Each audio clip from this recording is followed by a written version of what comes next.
Здравствуйте, уважаемые подписчики и гости нашего канала.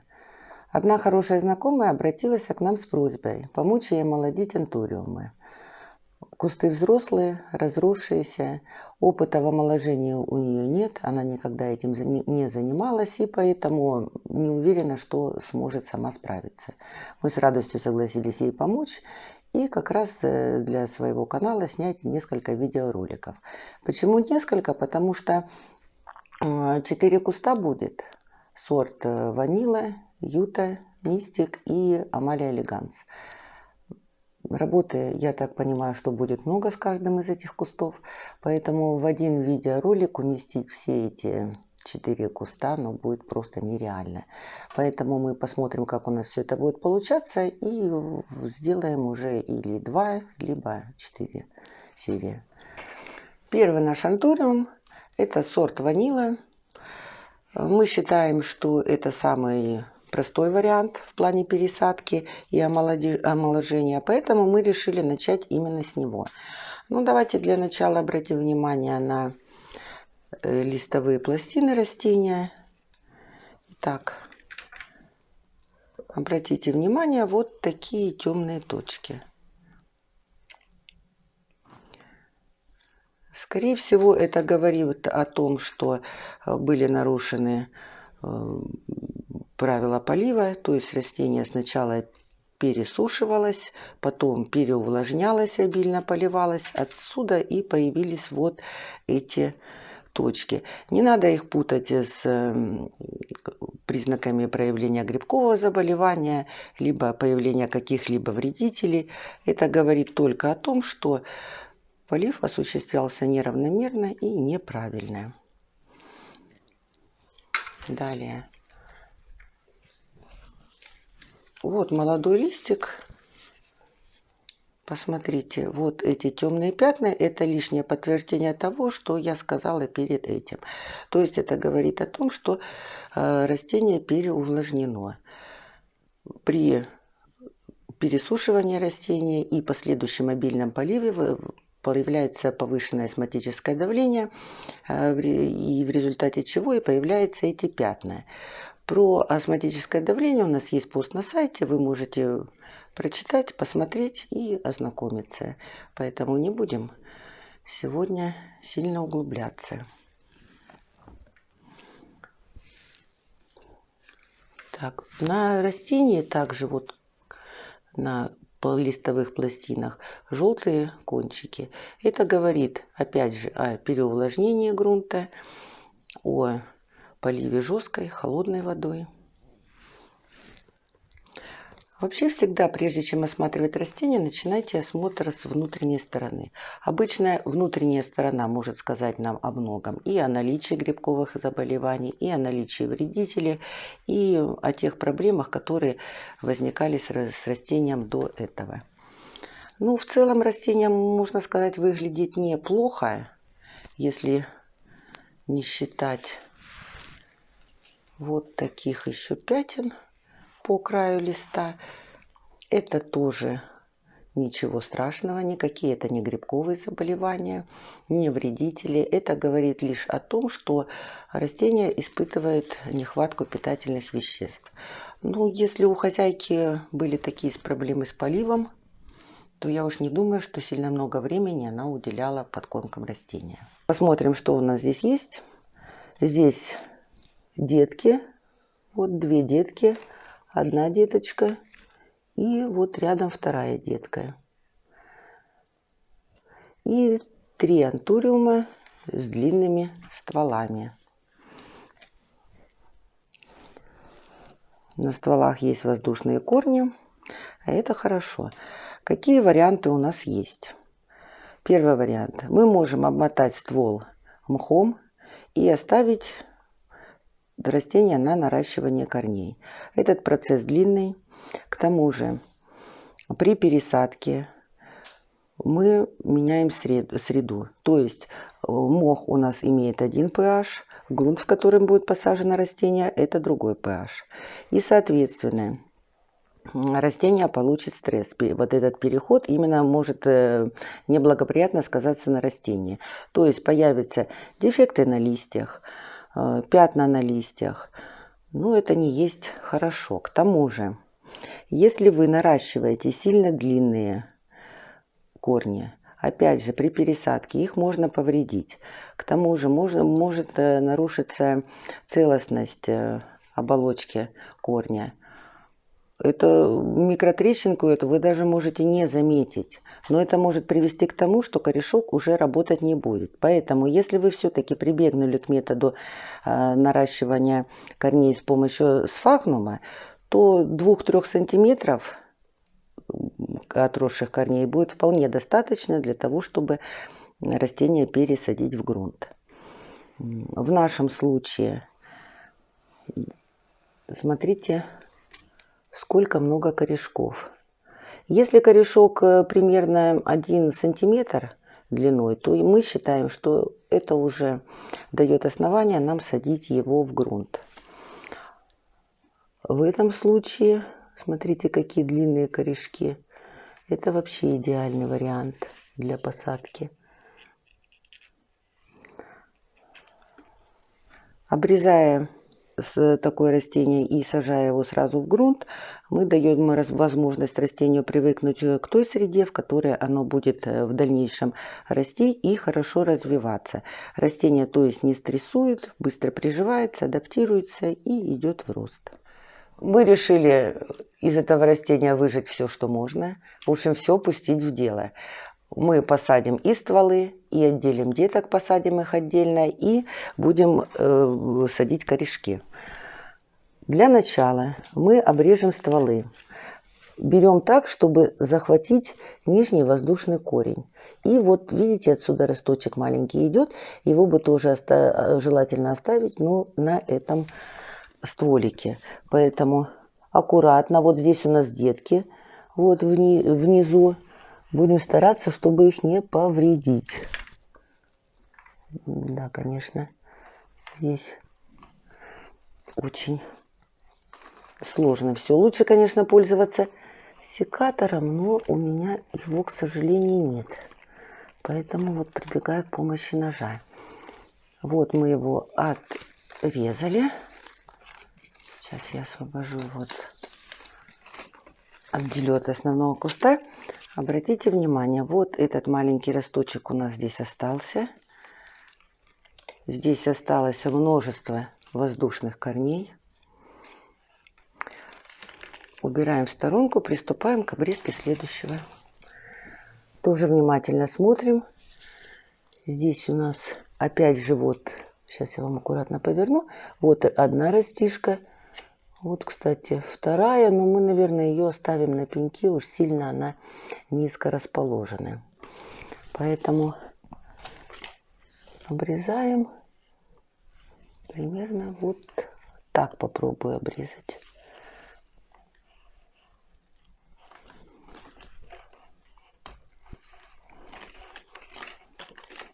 Такой хруст стоит. Оп, все. Получилось. Опять же, одна здесь у нас осталась. Множество воздушных корней. Отличный образец. Вот еще одна малышка. Дальше. И последний стволик. Здесь все очень просто. Обрезаем. Особо выбирать не приходится. Тоже множество воздушных корней. Все это мы сейчас отложим, потом уже объясним, что как будем делать. Далее извлечем растение из горшка.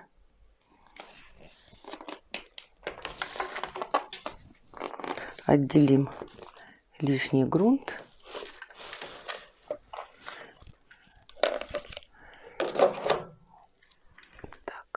Убираем грунт. Это нам надо будет для того, чтобы отделить деточек, чтобы корни не пострадали.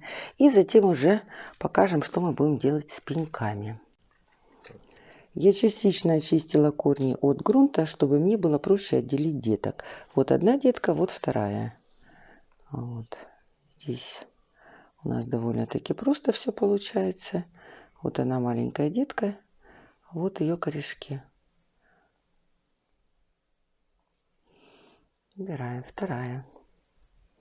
Вторая детка, посмотрите, прикреплена к основному стволу, поэтому отделить ее без обрезки не получится.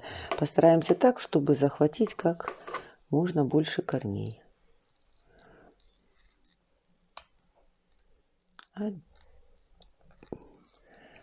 Отделяем. Так, вот она у нас готова. Вот детка, вот какие длинные корни. Откладываем. Я грунт отделила только частично, специально, чтобы показать вам, в каком состоянии находится корневая система растения. Со слов хозяйки, после покупки она пересадила растение методом перевалки во второй состав. То есть свободное пространство засыпала вторым составом и сверху насыпала второй состав. В каком изначально грунте находилось растение, она не знает. Но судя по тому, что я увидела, этот грунт содержал вот и, пожалуйста, и песок, и у нас здесь какие-то остатки, то ли кора, то ли что, непонятное. А вот опять же перлит, но это уже сверху. Что в результате? В результате те корни, которые находились в грунте второго состава, они выглядят хорошо, все отлично. А те корни, которые находились в середине, то есть, так скажем, в грунте неизвестного состава, вот, они у нас все сгнили. Давайте с этой стороны еще повернем, посмотрим. Здесь я не очищала, вот, пожалуйста. Вот они все внутри гнилые. Вот. Отсюда у нас появились и проблемы на листьях, и пятна, и желтые кончики, и все что угодно. Сейчас я отделю пеньки, удалю все лишнее от них и покажу, что у нас получилось. Так, итак, вот у нас детки. Одна детка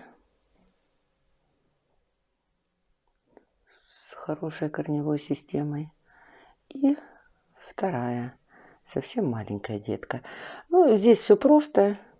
Их просто посадить в грунт требуется. Так как мы сказали, что все у нас пойдет в дело, так мы и будем делать. Вот наш стволик, один из стволиков. Так как ствол у нас слишком длинный, и такое, конечно, можно посадить в грунт, но не считаем, что это правильно, это нужно делать. Отсюда можно сделать два растения. То есть отделяете примерно 3-4 листика снизу и производите обрезку. Я планирую сделать где-то, ну вот примерно, вот наверное здесь. Сейчас аккуратненько все это обрезаем.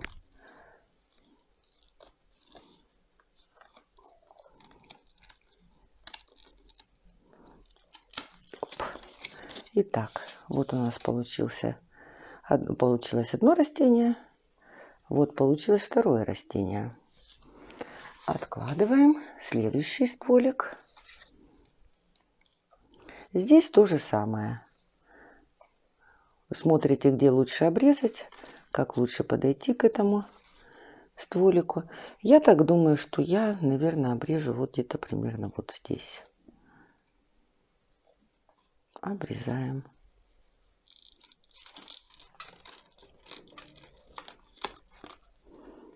Одно растение и второе растение.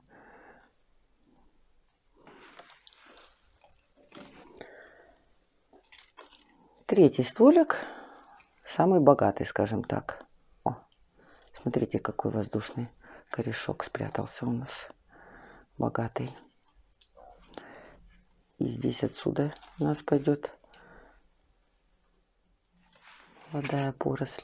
Смотрим, как же нам лучше приступить к этому кустику. Есть вариант обрезать здесь и здесь. Получится раз, два и третий у нас внизу. Так, ну мы так решили, что не будем уже сильно его кромсать, скажем так, сделаем здесь довольно-таки пышный кустик. Поэтому я планирую где-то, наверное, произвести обрезку вот в этом месте. Вот так, чтобы вот этот корешок большой воздушный ушел в верхнюю часть. Обрезаем. И ствол гораздо толще, поэтому на весу мне, возможно, не удастся обрезать, придется опускать. Угу. Оп, готово. Вот, посмотрите, здесь у нас остался сверху вот этот длинный большой корешок.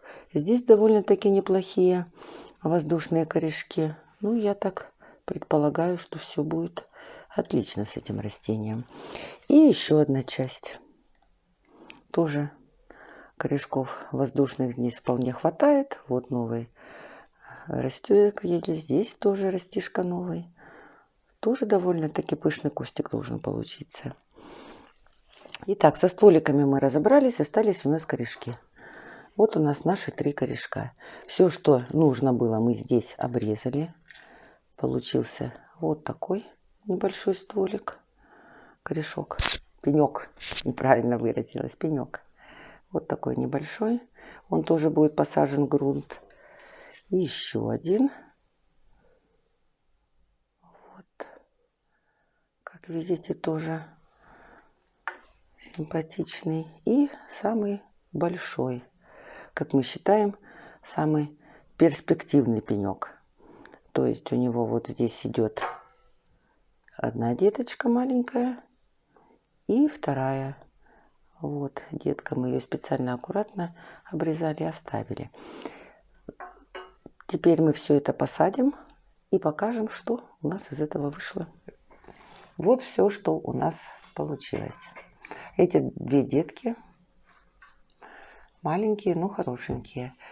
Это верхняя часть стволиков. Тоже неплохие растения. Старайтесь при посадке воздушные корни засыпать грунтом. Не оставляйте их на поверхности. Это нижняя часть наших стволиков. Тоже довольно неплохо выглядит. И гвоздь нашей программы – это пеньки. Пеньки мы посадили в грунт. Сверху натянули пищевую пленку, сделали отверстие, создали своеобразный микроклимат.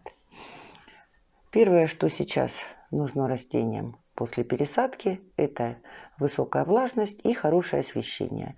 Подкармливать растения сейчас не следует. Пересадка антуриума ванила закончена. Следующий на очереди у нас антуриум Юта. Огромный большой куст. Так что подписывайтесь на наш канал. Спасибо за внимание.